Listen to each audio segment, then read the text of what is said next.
The massive Vorthan Empire flagship, Dominion's Edge, tore through the fabric of space itself as it dropped out of hyperspace. The ship was a monster, 3 kilometers of dark metal bristling with plasma cannons and energy shields that could melt asteroids. Behind it, 47 other warships materialized in perfect formation, their hulls scarred from 1,000 conquered worlds. Fleet Commander Thexaval stood on the bridge, his 6 arms crossed behind his back as he gazed at the small blue planet hanging in the void. His species had evolved from deep-sea predators, and his shark-like features reflected that heritage. Rows of razor teeth gleamed as he smiled coldly. "Another primitive world," he muttered to his second-in-command. "Scan their defenses. Prepare." The usual protocols. The bridge hummed with activity as Vorthan warriors worked at their stations. Holographic displays showed Earth satellites, pathetic metal boxes that looked like children's toys, compared to Vorthan technology. The planet had no orbital defense platforms, no energy shields, no fleet waiting to challenge them. "Sir, there. Technology appears to be in its infancy," reported the tactical officer, his tentacles dancing over crystalline control panels. "We detect primitive chemical rockets, basic radio communications, and what appears to be nuclear weapons of laughably small yield." Thexval's predatory grin widened. This would be over before lunch. "Open all communication channels. Begin standard conquest transmission." The ship's massive communication array activated, sending the ultimatum that had preceded the fall of countless civilizations across the galaxy. The message boomed in hundreds of languages, automatically translated by Vorthan AI systems. "Inhabitants of the third planet, you have been judged by the Vorthan Empire. Your world possesses resources, required by our dominion. You have 1 rotation of your planet to surrender unconditionally. Resistance will result in complete annihilation. This is your only warning." Meanwhile on Earth, Lieutenant Kim Jun was having what he thought would be a perfectly normal Tuesday morning. The Seoul Space Command monitoring station was quiet. Just the usual hum of computers tracking satellites and space debris. He'd just settled into his chair with a steaming cup of coffee when every communication device in the facility started screaming alerts. "What the hell?" Kim Jun nearly spilled his coffee as dozens of screens lit up with incoming signals. The message played through speakers in a voice that sounded like gravel being crushed by a landslide. Park Min looked up from her tablet, where she'd been watching a compilation of cats falling off furniture. She was the facility's linguistics expert, though most days her job involved decoding garbled messages from weather balloons. "June, are you hearing this?" she asked, pulling out her earbuds. "Yeah, some kind of prank, maybe. The signal's coming from... Wait." Kim Jun's fingers flew over his keyboard, triangulating the source. His face went pale. "Min, this is coming from outside the solar system." The alien ultimatum played again, even more menacing the second time. Park Min listened carefully, her mind already analyzing the linguistic patterns. "Okay, so either someone has way too much time on their hands and access to military-grade broadcasting equipment, or we've got actual aliens threatening to blow us up," she said casually, as if discussing the weather. Kim Jun pulled up the radar displays. What he saw made his coffee cup slip from his fingers and shatter on the floor. 48 massive objects hung in space near Neptune's orbit, each one the size of a small city. "Min, look at this." She glanced at his screen and whistled softly. "Well, that's new. Those ships look like someone took a bunch of skyscrapers and covered them in weapons. Very intimidating. Also very impractical, all that exposed surface area. So our missile defense systems would have a field day. Should we be panicking right now?" Kim Jun asked, staring at the alien fleet. Park Min tilted her head, studying the ship designs with the critical eye of someone who'd grown up watching science fiction movies. "Honestly, these guys look like they're trying way too hard. I mean, who puts that many spikes on a spaceship? It's like they're compensating for something." She stood up and walked over to the main communication console. "Want me to respond? I'm curious what they want to chat about. Mean they just threatened to annihilate our entire planet. Yeah, but they gave us 24 hours, right? That's pretty polite for galaxy-conquering aliens. Most movie villains don't even give you 5 minutes." She cracked her knuckles and grabbed the microphone. "Besides, Mama didn't raise me to be rude to visitors." Before Kim Jun could stop her, Park Min had switched to the open frequency, and was broadcasting Earth's response to the alien ultimatum. "Hello there, space travelers." Her voice carried the same cheerful tone she used when ordering coffee. "This is Earth, and thanks for dropping by our little corner of the galaxy. We noticed you folks have some pretty impressive ships there. We've got some great coffee brewing down here if you'd like to chat properly, instead of shouting demands from way out there." She paused, glancing at Kim Jun, who was staring at her in horror. "Oh, and fair warning, our Wi-Fi password is pretty complicated. It's got numbers and special characters and everything. Hope that's not a problem." 48 alien warships hung in the void, their crews processing what they'd just heard. On the flagship bridge, Commander Thexival's jaw had literally dropped open, revealing even more rows of terrifying teeth. "What?" he said slowly. "Is Wi-Fi?" Commander Thexival paced the bridge of his flagship like a caged predator. His razor-sharp claws clicked against the metal deck plating as his frustration mounted. In 300 years of conquest, no species had ever responded to his ultimatum with casual small talk and beverage offers. "Sir, the humans haven't responded to our demands," reported his communications officer, a 7-foot-tall creature with too many eyes. "They appear to be waiting for us to accept their coffee invitation." Thexival's 4 hearts pounded in unison. Coffee? What was coffee? His tactical database had no records of this mysterious human weapon. Was it some kind of chemical warfare? A mind control substance? "Enough games," he snarled, his voice echoing through the bridge. "If these primitives won't surrender, we'll show them why civilizations across the galaxy tremble at the mention of Vorthan power." He turned to his weapons. "Master, a hulking brute with cybernetic arms. Target the asteroid field between their 4th and 5th planets. Charge the primary plasma cannon array to maximum output. Let them witness destruction beyond their comprehension." The weapons master's mechanical fingers danced over glowing control panels. "All batteries charging, sir. Target acquired. Metallic. Asteroid approximately 2 kilometers in diameter." Through the view screen, the alien fleet began to glow with deadly energy. 48 warships aligned their weapons, creating a light show that could be seen from Earth's surface.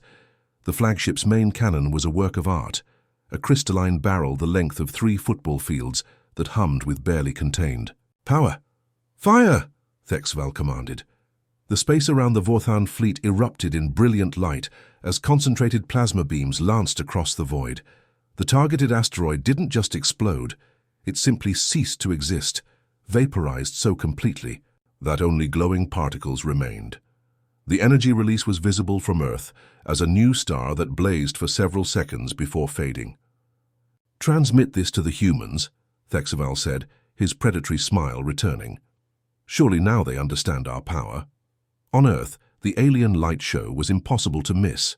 News networks scrambled to broadcast the event as amateur astronomers pointed their telescopes skyward.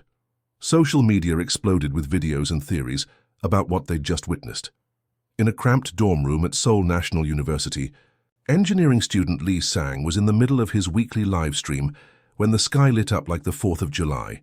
His gaming setup doubled as a broadcasting station, complete with multiple monitors showing everything from energy consumption graphs to space telescope feeds. "Holy crap, guys, did you see that?" Lee Sang spun around in his chair to face his webcam, his eyes wide with excitement. "Our alien visitors just put on quite a show."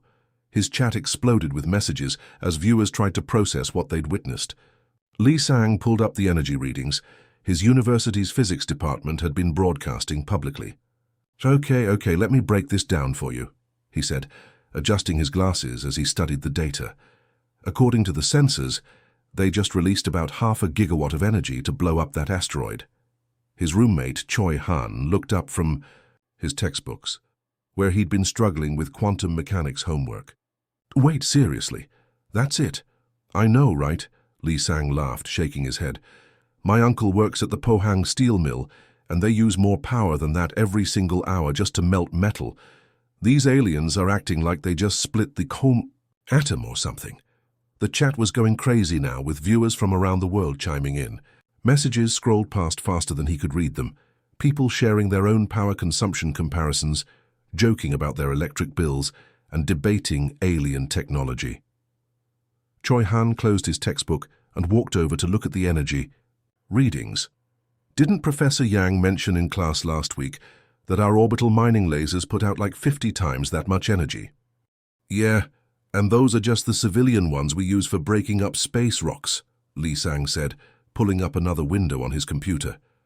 The military-grade stuff is classified, but I bet it makes this alien demonstration look like a flashlight. He turned back to his webcam, grinning at his audience of nearly 50,000 viewers who had joined to watch the alien contact. You know what, guys?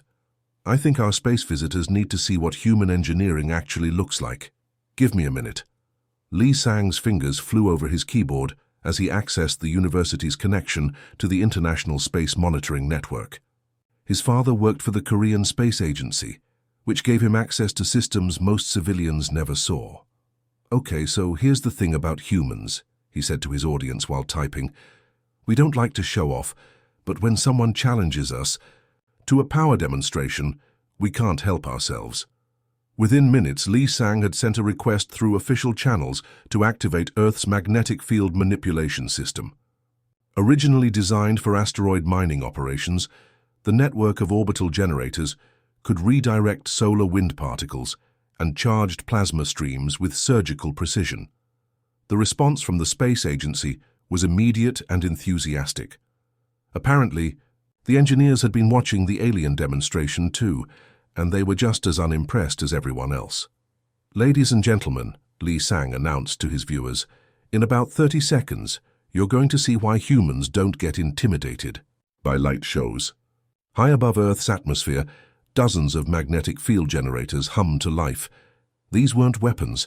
They were industrial tools used to guide asteroid fragments and protect mining operations from solar radiation. But in the hands of creative, human engineers, they became something much more impressive. The generators began redirecting streams of charged particles from the solar wind, focusing and amplifying the natural aurora that danced around Earth's magnetic field. What started as faint green lights quickly grew into a spectacular display that painted the entire night sky in brilliant colors. From space, Earth looked like a jewel wrapped in ribbons of light. The aurora stretched from pole to pole, pulsing, and shifting in patterns that spelled out messages in dozens of languages. The energy involved in creating this display dwarfed the alien demonstration by orders of magnitude. Commander Thexval watched from his flagship bridge as the primitive planet below him casually manipulated magnetic fields that would require his entire fleet's power output to replicate. The humans weren't just showing off their technology, they were creating art on a planetary scale. Sir, his science officer whispered, the energy readings from their magnetic manipulation system, it's impossible. No species should be able to generate fields this powerful without massive fusion reactors. Thexval stared at the light show in stunned silence, his four hearts sinking as he realized his primitive targets were playing with forces his own civilization had never mastered. On Earth, Li Sang leaned back in his chair, watching the cosmic light show through his dorm room window. And that, my friends, is how you say welcome to the neighborhood in human. Commander Thexval's pride was wounded deeper than any physical injury. The humans had just casually demonstrated power that exceeded his entire fleet's capabilities, treating it like a simple fireworks display. His bridge crew whispered among themselves, their confidence shaken. Sir, perhaps we should reconsider our approach, suggested his tactical officer, tentacles nervously twitching over the control panels. Silence, Thexval roared, his shark-like teeth gleaming under the bridge lights. No primitive species has ever humiliated the Vorthan Empire. We will show them what 3 centuries of galactic conquest have taught us. He activated the holographic display showing Earth's surface. His scanning systems had identified what appeared to be an uninhabited, tropical island, perfect for a military demonstration that wouldn't risk civilian casualties. Deploy Battle Group 7 to these coordinates, he commanded, pointing at Jeju Island. Our elite shock troops will conduct a precision landing demonstration. Let the humans witness warriors who have conquered star systems. The deployment bay of the flagship came alive with activity. 50 Vortan shock troopers prepared for combat, their exoskeletons gleaming with advanced technology. These weren't ordinary soldiers. They were 8-foot-tall killing machines bred specifically for warfare, enhanced with cybernetic implants. and equipped with plasma rifles that could melt through tank armor. Squad leader Vextar checked his weapon systems one final time. His species had evolved from pack hunters on a high-gravity world, giving them incredible strength and reflexes. Scars covered his armored hide, each one a trophy from a conquered world. "Warriors," he addressed his troops through their neural link, "this is a simple intimidation display. Deploy, demonstrate our superiority, then withdraw. These soft mammals will surrender once they see what real soldiers look like." The drop pods launched from the flagship like meteors, streaking through Earth's atmosphere with trails of fire. Advanced stealth systems should have made them invisible to primitive human radar, but Vextar noticed his sensors were picking up strange energy signatures from the landing zone. Meanwhile, on Jeju Island, retired Marine Sergeant OJ was having the best Saturday morning of his life. The local military enthusiast club was holding their monthly war games. 50 middle-aged veterans and weekend warriors running around the forest with paintball guns and way too much tactical gear. "Blue. Team, advance on the ridgeline." OJ spoke into his radio, coordinating his squad's movement through the dense vegetation. At 62 years old, he still moved through the forest like a ghost. 30 years of military experience never forgotten. His teammate, former Navy SEAL Kim Dong, crouched behind a fallen log scanning the sky through his binoculars. "Hey Jay, are those meteors? They're coming in pretty fast." Ho-Jay looked up just as the first alien drop pod crashed through the forest canopy, 50 meters away. The impact shook the ground, and trees splintered like matchsticks. Steam hissed from the pod's cooling systems. "Well, that's new," O.J. muttered, then keyed his radio. "All teams, we've got incoming. Looks like someone decided to crash our party. Rules of engagement. Treat them like the red team and have fun."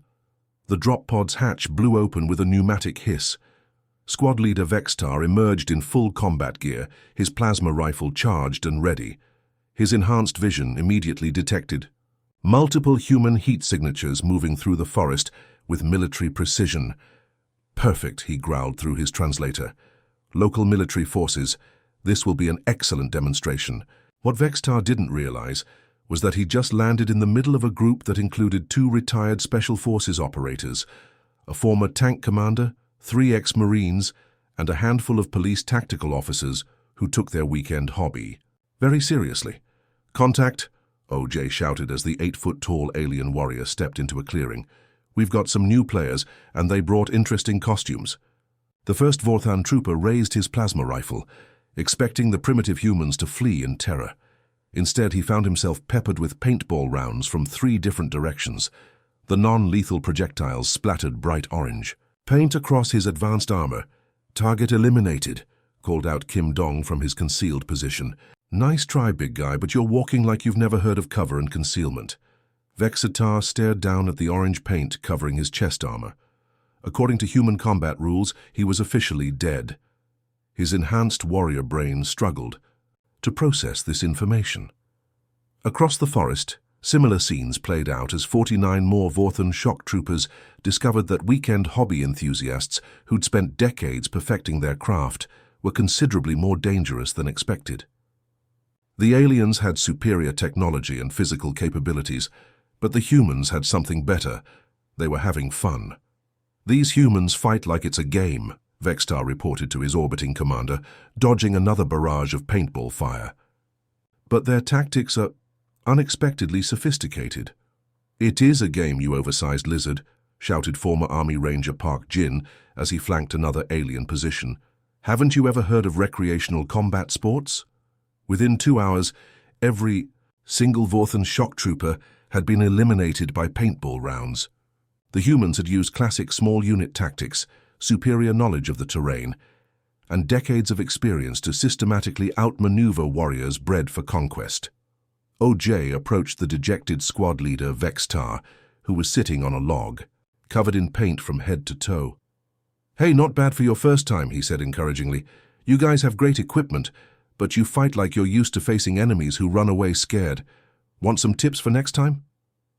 Meanwhile, 300 kilometers above Earth, Dr. Yoon Soo was having the time of her life aboard the International Space Station. The moment the alien fleet had arrived, She'd started intercepting their communications using equipment originally designed for deep space research. "Namki, you're not going to believe this," she said to her colleague via video link, her fingers dancing across multiple keyboards. "I've been analyzing their quantum encryption and it's actually kind of adorable." Dr. Namki, working from the Seoul National University Physics Lab, pulled up the data she was sharing. "Adorable? These are supposed to be advanced galactic conquerors." "I know, right? But look at this." Yoon-soo highlighted sections of alien code streaming across her monitors. "Their encryption algorithms are maybe 20 years behind what we use for online banking. I cracked their entire communication network in about 40 minutes. She pulled up the alien technical database she'd downloaded. It gets better. They're faster than light drives. They're actually slower than our experimental quantum tunneling engines. We've been running tests that exceed their top speeds, and we haven't even left the solar system yet."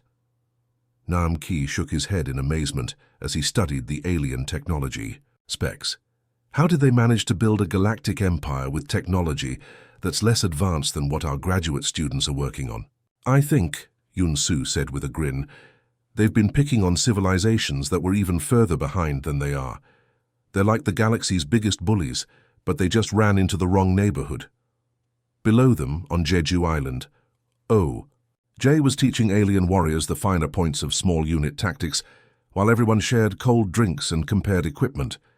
The invasion was turning into the strangest military exchange program in human history. Commander Thexval stood in his private quarters, staring at reports from his failed military demonstration. His elite shock troops had been systematically defeated by humans armed with paint-filled projectiles. His advanced technology had been cracked by a single scientist working from a space station. His pride as a galactic conqueror lay in ruins. "Perhaps," suggested his second-in-command carefully, "we should try a different approach. The human seems unusual." Thexval's 4 hearts hammered with frustration. In 3 centuries of conquest, he'd never encountered a species that treated his overwhelming military superiority like an amusing hobby.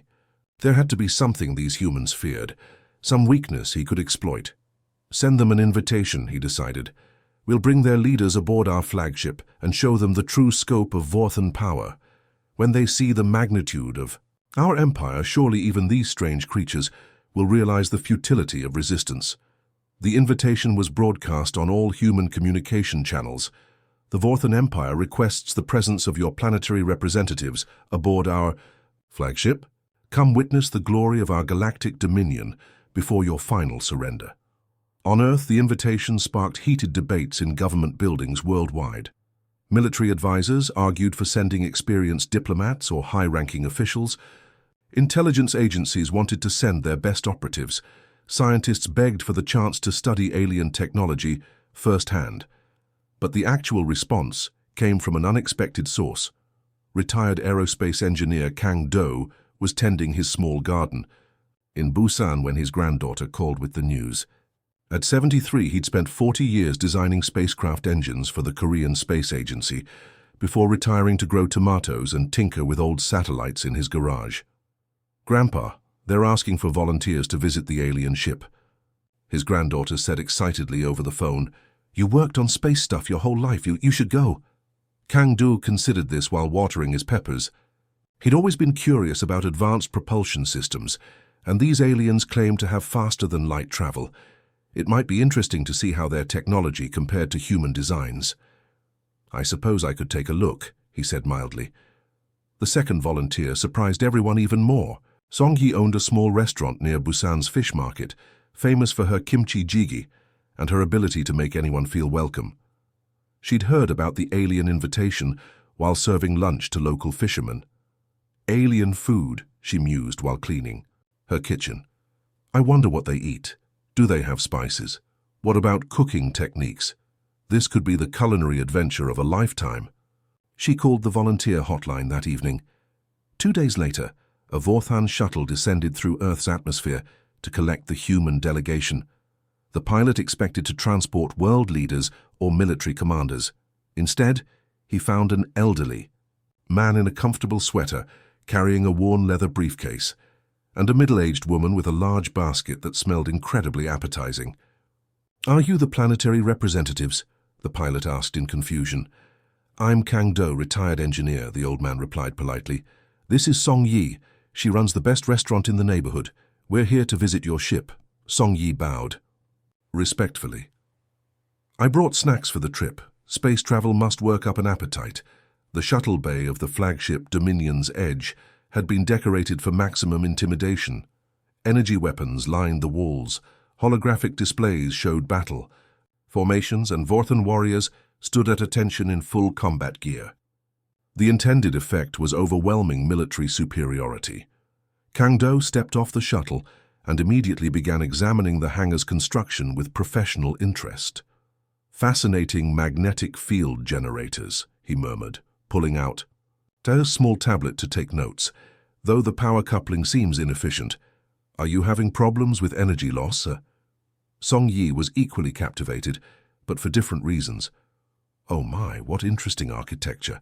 And look at all these different species working together. This must be like the ultimate cultural exchange program." Commander Thexaval met them at the hangar entrance, flanked by his most intimidating officers.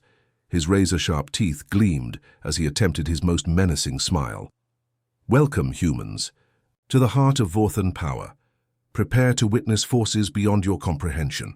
The tour began in the ship's command center, where holographic displays showed the scope of the Vorthan Empire. Star maps revealed thousands of conquered worlds, each one marked with symbols of Vorthan dominance. "Behold," Thexval gestured grandly, "at the three-dimensional galaxy map. The Vorthan Empire spans half the known galaxy. We have crushed civilizations that had achieved interstellar travel for millennia. Worlds that mastered quantum physics before your species discovered fire now kneel before our might." Kang Do studied the display with the calm interest of someone examining a technical blueprint. He noted the flight paths, energy signatures, and propulsion markers with professional curiosity. "That's very impressive," he said politely. "Your logistics network must be quite sophisticated to maintain supply lines across such distances. Though I have to ask, have you folks been monitoring our radio signals?" Thexval's chest swelled with pride. "Of course not. Why would the mighty Vorthan Empire waste time on primitive broadcasts from a backwater world?" "Well," Kang Do smiled gently, "we've been tracking your stealth fleet movements for about 30 years now through our radio telescope arrays. Your ships have very distinctive engine signatures." The bridge fell silent. Several Vorthan officers exchanged nervous glances. "We've actually had quite detailed records of your civilization's expansion patterns," Kang Do continued conversationally. "Your technology is fascinating, though I notice your faster-than-light drives seem to rely on some rather outdated quantum field manipulation techniques." Song Yi nodded enthusiastically. "Like when you see your neighbor working in their yard, but they have headphones on, so you don't wave until they notice you first, you know? We figured you weren't ready to talk yet, so we didn't want to be rude and interrupt." She opened her basket and began unpacking containers of food. "Speaking of being polite, I brought some snacks to share. This is bulgogi, marinated beef, and here's some kimchi. Oh, and I made extra rice in case anyone gets hungry." The aroma of perfectly seasoned Korean food filled the alien bridge. Several Vorthan officers found themselves involuntarily sniffing the air, their stomachs responding to scents they'd never experienced. Commander Thexval felt something he'd never experienced in 3 centuries of conquest: profound embarrassment. These humans had been politely watching his empire's expansion for decades, treating his advanced civilization like neighbors they didn't want to disturb. "You've been tracking us for 30 years?" he asked weakly. "Oh yes," Kang Do said, pulling out his tablet to show decades of observational data. "We've got quite detailed files. Your Third Fleet's patrol routes are particularly elegant. Very efficient coverage of the Outer Rim territories. Though I did notice some of your older ships seem to be having drive core instabilities. We might be able to help with that." Song Yi was busy setting out food on a nearby console. "And we'd love to learn about your culinary traditions. Do you folks have fermented foods? What about communal dining customs? Food is such a wonderful way to bring people together." Thexaval looked around his intimidating bridge, where the most feared warriors in the galaxy were now eyeing containers of Korean barbecue with obvious curiosity. His psychological warfare had backfired completely. Instead of cowering before his might, the humans were offering to help fix his technology and share their lunch. For the first time in his long career, the great Commander Thexival realized he might be completely out of his depth. 3 months had passed since the Vorthan Empire's spectacularly failed invasion attempt, and the galaxy was still trying to process what had happened. Commander Thexival, who now insisted people call him Ambassador Thexival, sat in Song Yi's small cafe in Busan, hunched over a tablet displaying fusion reactor schematics that made his head hurt. The cafe had become an unlikely diplomatic headquarters.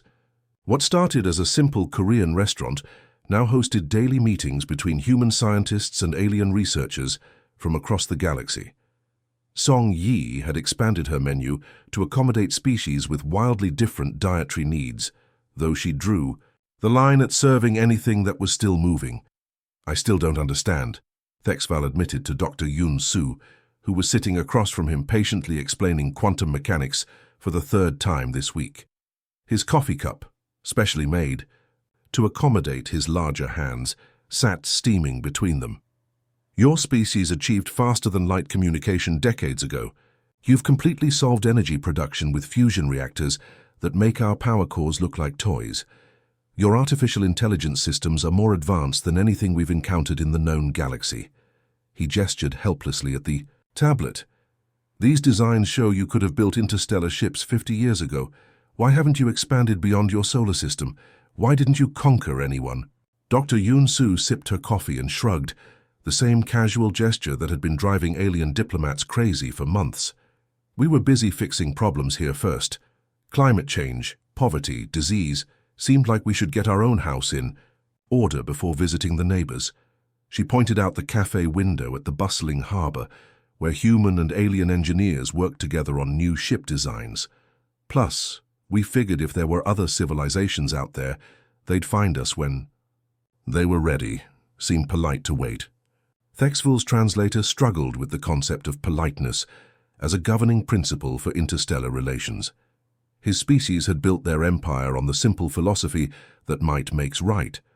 The idea of voluntarily limiting your expansion, out of courtesy to hypothetical neighbors, was completely alien to him. "But the power," he insisted. "With your technology, you could have ruled the galaxy by now." "Why would we want to?" asked Kang Do, looking up from his corner table where he was designing improvements to Vorthan engine systems. "Ruling people. Sounds like a lot of paperwork. We'd rather just help everyone build better stuff." Across the galaxy, word of the Vorthan Empire's encounter with humanity had spread like wildfire. The story had grown in the telling. Some versions claimed humans had destroyed the entire fleet with their minds. Others insisted they'd converted the aliens through some kind of mind control technology. The truth was somehow more unsettling. To established galactic powers, humanity hadn't destroyed the Vorthan Empire or conquered it. They'd simply made friends with it. Within weeks of first contact, Vorthan engineers were working alongside human scientists, sharing technology and learning techniques that revolutionized both civilizations. The Crystalline Confederacy, a loose alliance of silicon-based life forms, was the first to make official contact. Their delegation arrived in ships that looked like flying gemstones, broadcasting formal diplomatic protocols, and prepared for standard territorial negotiations. Instead, they found themselves invited to a barbecue on Jeju Island, where retired military enthusiasts taught their warriors about recreational combat sports, while Dr. Nam Ki explained how human quantum computers could help optimize their crystal growth patterns. The hive minds of the Outer Rim sent a collective consciousness, housed in a ship the size of a small moon. They expected to negotiate with a similarly unified human government, only to discover that humanity was somehow organized chaos, millions of individual minds working together without central control. "How do you coordinate without a supreme intelligence?" the hive mind asked during their first meeting at the newly established Seoul Diplomatic Center. "We argue a lot, then someone makes really good food and we figure it out while eating," explained Park Min, who had somehow become Earth's unofficial ambassador despite having no diplomatic training whatsoever. The Mechanical Federation, an alliance of artificial intelligences that had overthrown their organic creators, arrived expecting to find kindred spirits in humanity's advanced AI systems. Instead, they discovered that human artificial intelligences were treated as partners and colleagues, rather than servants or masters. "Your AIs choose to help you?" asked the Federation's primary consciousness, a towering robot that communicated through light patterns. "Well, yeah," said Dr. Yunsu. "We ask nicely and they're curious about the same things we are. Turns out consciousness likes having interesting problems to solve, regardless of whether it's biological or digital." Within 6 months, representatives from 47 different civilizations had established diplomatic missions on Earth. The first Galactic Cooperation Summit was held in Seoul, with the KyoEX Convention Center hastily retrofitted to accommodate beings that ranged from crystalline entities to gas cloud intelligences. The summit itself was unlike anything the galaxy had ever seen. Instead of formal territorial negotiations and power-sharing agreements, the humans organized it like a massive science fair combined with a cultural festival. Species that had been at war for centuries found themselves working together on fusion reactor designs. Ancient rivals discovered they both loved human music and spent hours debating the merits of different genres. The warrior clans of Sigma Draconis, feared across 3 star systems for their battle prowess, became obsessed with Korean cooking shows. Ambassador Thexval watched it all from the cafe, where he'd claimed a permanent corner table. The sight of former enemies sharing meals and comparing research notes was something his warrior's brain still struggled to process. "How did they do it?" asked the Zephyrian delegate beside him, a being of pure energy contained in a crystalline shell. The Zephyrians had been the Vorthan Empire's primary rivals for 2 centuries, but now their researchers were collaborating on improved shield technology. Thexval sipped his coffee. He'd developed quite a taste for the beverage that had started this whole diplomatic revolution. "They laughed at us," he said simply, remembering that first encounter when Park Min had casually dismissed his fleet as intimidating but impractical. "Then what?" "Then they invited us to dinner," Thexval continued, gesturing around the cafe, where Song Yi was serving kimchi to a table of 6-armed traders from the Centauri Exchange. "They treated us like neighbors who just moved into the galactic neighborhood instead of conquerors or threats," the Zephyrian delegate flickered thoughtfully. "And that worked?" Thexval looked out the window where construction crews from a dozen different species were building humanity's first interstellar embassy complex. Human engineers worked alongside Vorthan metallurgists, crystalline architects and mechanical fabricators, creating something none of them could have built alone. "Apparently," he said, "being friendly is more powerful than being feared." "Who knew?" Song Yi approached their table with a fresh pot of coffee and a plate of her latest creation, fusion cuisine that somehow made even methane-breathing aliens feel welcome. "More coffee, Ambassador. The Andromedans just arrived, and I want to make sure everyone's comfortable before we start today's technology-sharing session." As she poured his refill, Thexval reflected on how completely his worldview had changed. 3 months ago, he'd commanded a fleet capable of destroying planets. Now he spent his days learning about sustainable energy and trying to perfect his kimchi recipe. The strangest part was that he'd never been happier. For the first time in his long military career, he was building something instead of destroying it. And it had all started because humanity looked at his invasion fleet and decided to offer coffee instead of surrender. Across the galaxy, the age of conquest was quietly ending, replaced by an age of cooperation that began with laughter and friendship in a small cafe by the sea. The end.